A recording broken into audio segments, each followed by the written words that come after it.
we're actually live right now. Today is January 16th. We're going to be doing a live interview with Dee Dee all the way from UK. Say hello, Dee Dee. Hi. All right. Hi. All right, Dee Dee. So we're going to be discussing today, um, basically sharing with the rest of our survivors a little bit of your history as an ex-porn star, and basically you're sharing your story and what it's been like for you as a survivor and your current struggles and everything you've already encountered. Um, so let's go ahead and start Yeah. basically from the root of the cause. When, like, at what age did you get into the industry?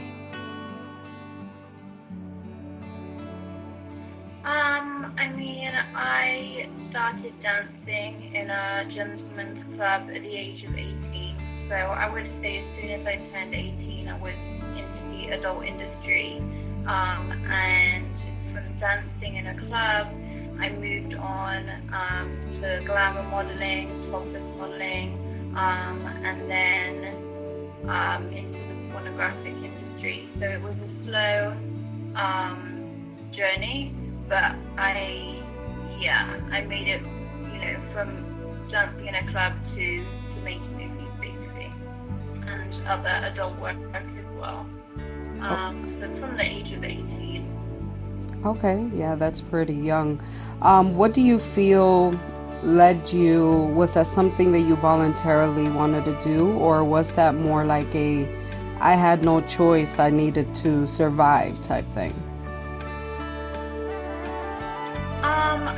For me, I didn't grow up with a father figure, so I was quite wild, and I would say I was older than my years in many ways.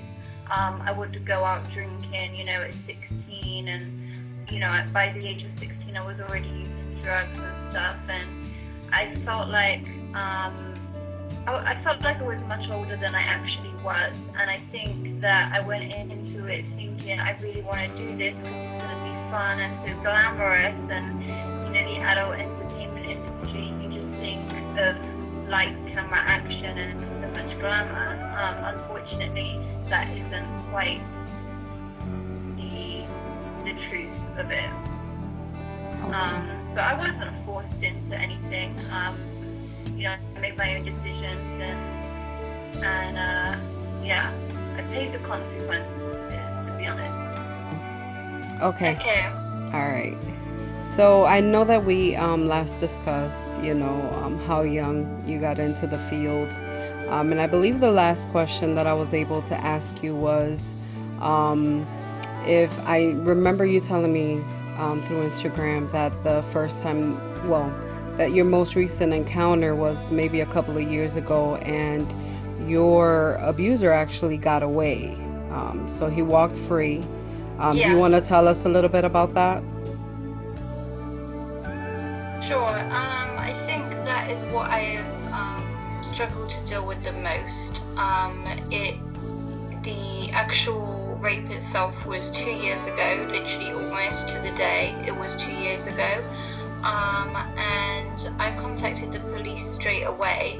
And for 2 years, I worked with the police in the UK, in London, to build a case against him, using DNA, forensics, CCTV.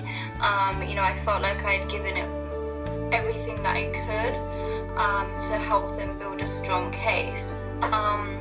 Unfortunately, in the UK, I believe maybe you guys call them the DA, we call them the CPS. Okay. And it is essentially them who decide whether a case gets to go to trial or not. It isn't the police. So the police had put together a very strong case, in their words, for the CPS, and they did a lot of work with me, and we built a good case. And unfortunately, the CPS turned it away last week. and decided not to prosecute and not to take him to court, which meant I wasn't able to have my chance to stand in front of a jury and give my side of events to a jury, of what had happened. And I think that's what hurt me the most. In regards to justice, I felt like I wasn't given the opportunity or the chance to even tell a jury my side. Yeah, I completely agree. And I've really struggled with that, you know, not to even be given a chance to explain to a jury. For some reason, that is what has affected me the most. And yeah, he's walked away from it and hasn't been charged, and that's just really hard for me to accept. Yeah. Has he tried to contact you or apologize to you in any sort of way?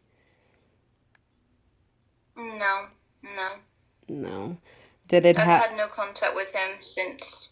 Oh, okay. All right. Did it happen like through work or was it just an encounter basically? It was through work. Yeah. It was somebody that I met through my job, Okay. And and we had he knew the same people as me, and we had a number of kind of friends in common, if you like. okay. All right. And I know that a lot of people and I really want this, to share your thought on this because I know a lot of people might think, well, she was in the porn industry. How can it really be considered rape if it's something that she likes to do or enjoys doing? What do you feel is your message across to the world as far as, I mean, at the end of the day, you were still victimized. It was something that I'm sure you were completely against, and he still took advantage. Mm-hmm. Sure. What I message do you think have? I think the big misconception is that girls that work in the adult industry, i.e., porn, escorting, stripping, any of those things, I think people make a decision in their mind that they are up for sex, up for casual sex, um, easy. These are all words that and phrases that I've heard. And I would just like to make it clear to people that just because you find yourself in the adult industry doesn't mean that you necessarily, even enjoy sex, or at the end of the day, it is a job. Hmm. So I was doing a job like people were doing every day. They wake up and they go to their job every day. I was waking up and I was looking in my diary at what shoot I had that day. I would go and do that. The minute I was off camera, I was back to being myself. And I would go home to my family and meet my friends, and, you know, if I had a boyfriend at the time, be with my boyfriend at home. I think people have a big misconception that if you work in the adult entertainment industry, that is who you are, and it's not. You have a persona, and at the end Correct. of the day, you're just like anybody else. And it, yeah, it's a job, and I think people find that really difficult to understand. Okay, so it's Mm-hmm. basic. What I think that people miss out on is understanding that porn stars are not only in it for the sex, that it's really an acting thing. You know, For you sure, you know, for it's sure. I don't think people realize that you are an actor, Right. not only, I mean, some of course do get pleasure out of being porn stars, but at the same time, I don't think people realize that you have to literally put on a role and portray like, even when it's not, feeling good, you have to act like it is. Mm-hmm. You know what I Yeah, mean? of course, there's been times that it hasn't been enjoyable. It's hurt me. There have been times where I've been uncomfortable, but at the end of the day, that was my job to turn up, put on a persona, and act and make it work. And those are problems that come with the job, that I just mentioned, the discomfort sometimes, and some days you're tired. You don't want to be on a set with maybe 5, 6 cameras around you performing a sex act. Yeah, Everybody has off days. It's not always enjoyable, but at the end of the day, it's a job, and that's what you're paid to do. And you go to work, you do what you have to do, and then you go home. Yeah. correct. Okay. And what advice do you have for people that even consider the sex industry and, you know, what do you feel might impact them in a way to maybe persuade them differently than they probably Mm-hmm. think that it's just this, okay, let me get paid to have sex. It's not really all Mm, about that. no, no, it's really not. I wish that I had thought about it more before I got into the adult industry. I would never say that I regret it, because, at the end of the day, I did it and I'm not ashamed of it. Um, but I think that girls and guys, but mostly girls, need to understand that if they're not in a strong place with themselves, that they can easily be finding themselves doing things that they might not actually feel comfortable doing. And you're always offered, oh, you know, you'll get offered more money to do something. Of course, that's how a lot of industries work. Yeah. The pressure gets put on, and I was, always stuck to my guns, and I didn't do anything, luckily, that I regret and that I felt very uncomfortable with. But I think a lot of girls do, and if I could say to any girls that were thinking of going into the industry, I would definitely tell yourself to think twice about what you're doing and why it is that you want to go in the industry. I went into the industry because I wanted the attention, maybe. I Okay. wanted the admiration and the attention that comes with it. I enjoyed it. When it came down to the actual, filming and the sex parts of it, I actually found that I didn't enjoy it. And, I had maybe made an idea in my head of what I thought it was going to be. So I would never tell anybody not to do it if that's what they want to do, but I would definitely say to have a long think about what it is that you want to do and why. Okay. And I would also suggest anybody that might be in a difficult phase of their life, if they're using drugs or alcohol to get by, then the adult industry is not going to work for you because you're going to do things that you're going to regret later in life Okay. if you're on alcohol and drugs. Okay. And you think that using the alcohol and drugs is really what helped you like cope with, all the things that you basically weren't okay with doing? I mean, I don't drink, and I didn't drink at the time. I haven't drank alcohol for a very long time, but I Okay. was dabbling with recreational drugs, Okay. which I again, I'm completely clean of now. How long have you been But clean for, if you don't mind me asking? um, wow, I think it would be around 3 years now. Oh, Yeah. congratulations. Thank you. So Yeah. literally not one sip of alcohol or, Okay. any recreational drugs. And I made that decision for myself. Okay. And yeah, that was a great thing for me to do. But I see a lot of girls having to get drunk or, use recreational drugs to be able to put up with the pressures of the industry and what they're doing. And my worry is that whilst they are under the influence of a substance, a couple of years down the line, when they realize what they did at that time, they're going to feel heartbroken and they're going to feel mistreated and they're going to feel used. Of Because course. at that moment in time, they did it because they were under the influence of a substance. They didn't do it because they wanted to. And it's not going to take until a little bit later down the line that they quite realize, um, that they did it because they were on Under the drugs and using influence. alcohol. Yeah. Yeah, Yeah. And so let's go back to your story, being a rape survivor.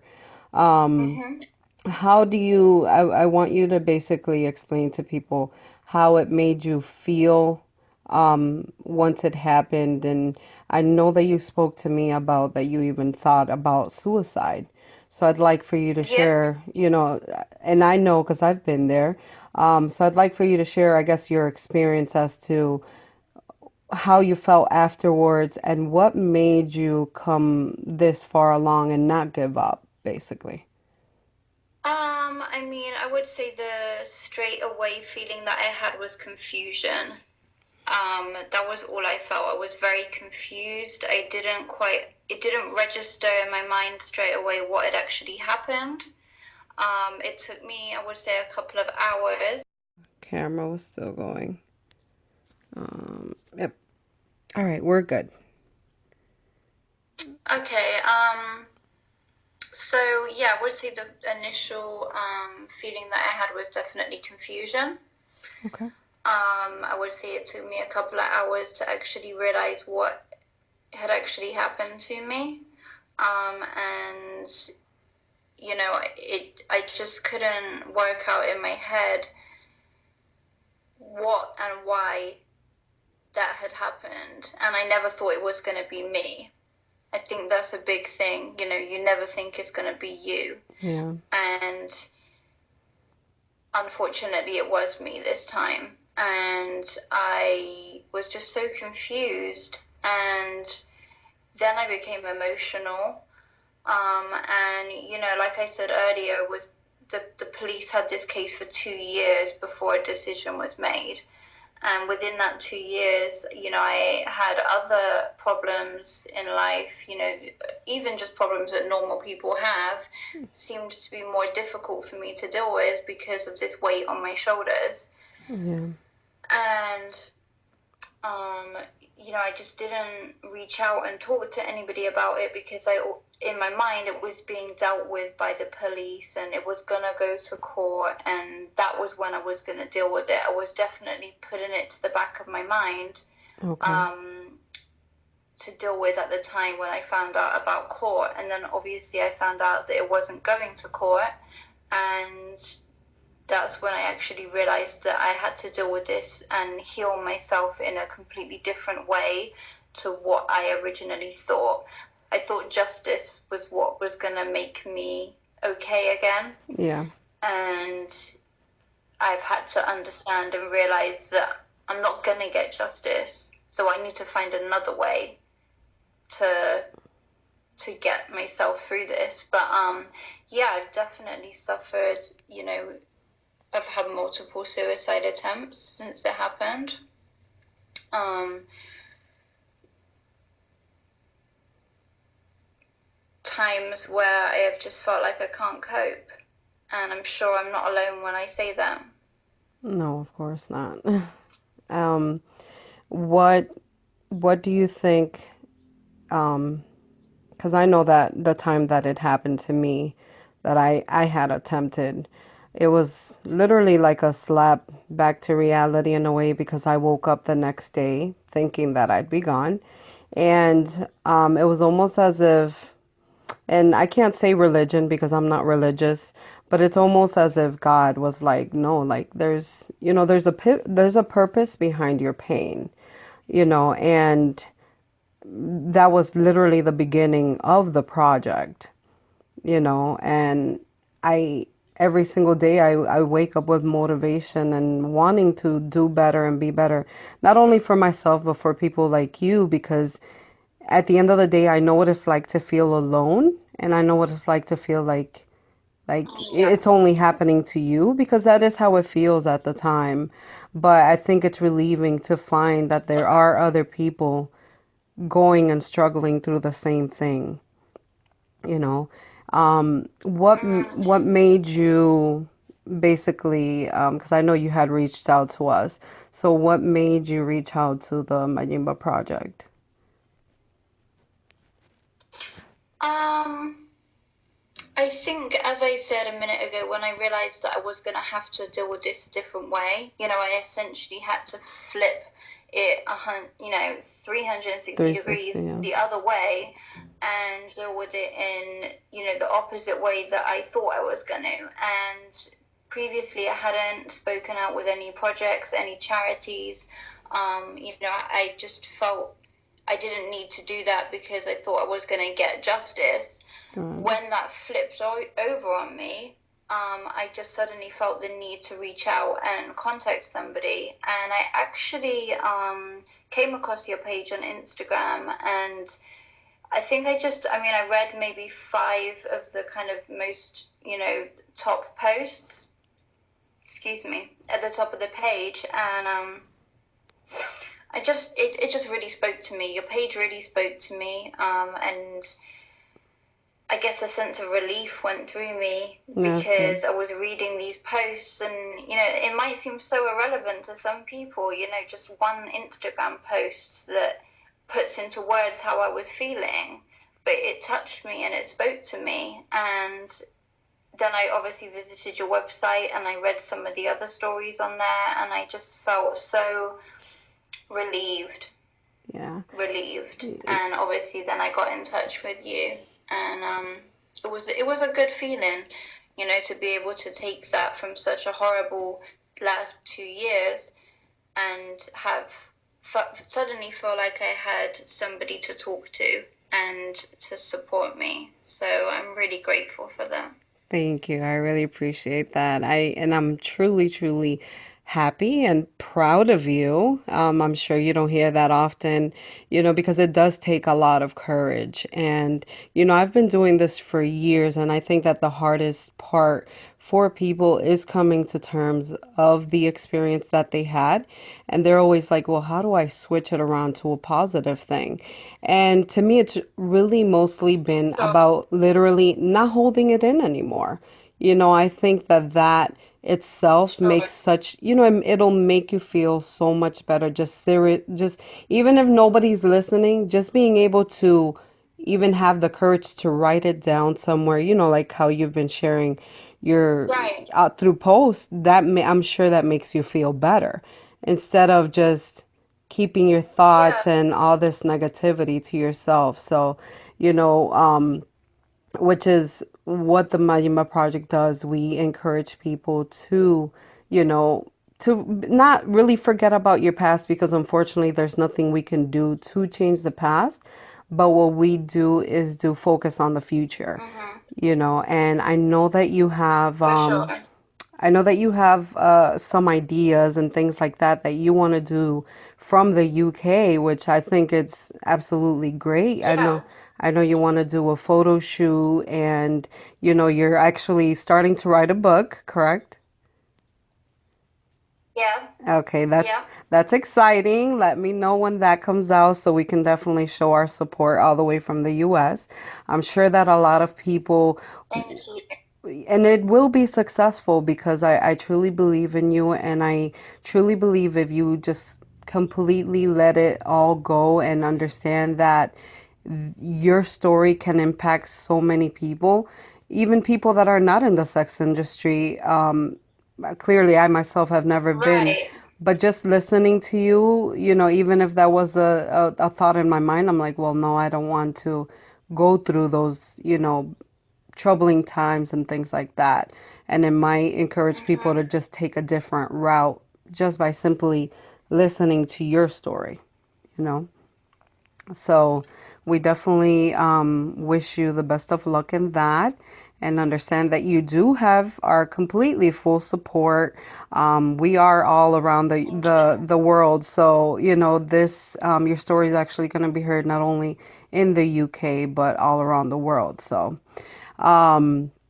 what do you feel is I guess a learning lesson and what would you, I guess the question would be is what would you consider motivational message to send not only to men and not only to women but also men because men are also victims of abuse and rape as well. For sure. What would you be your advice as a recuperating survivor? Because I know you're still healing.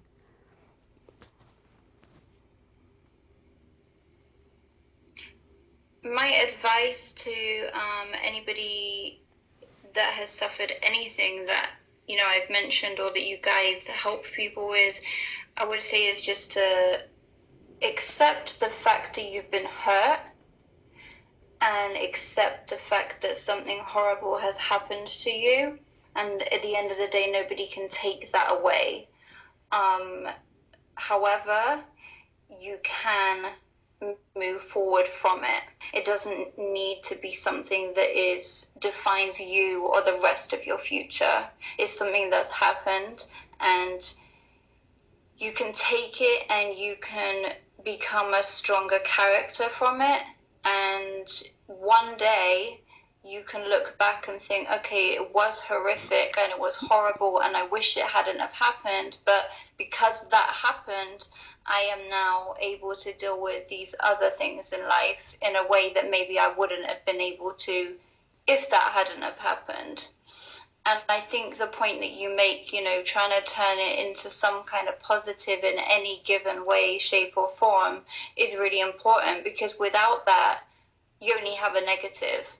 So Correct. you are just at rock bottom with a negative. So to be able to take anything positive from it, I feel is so important.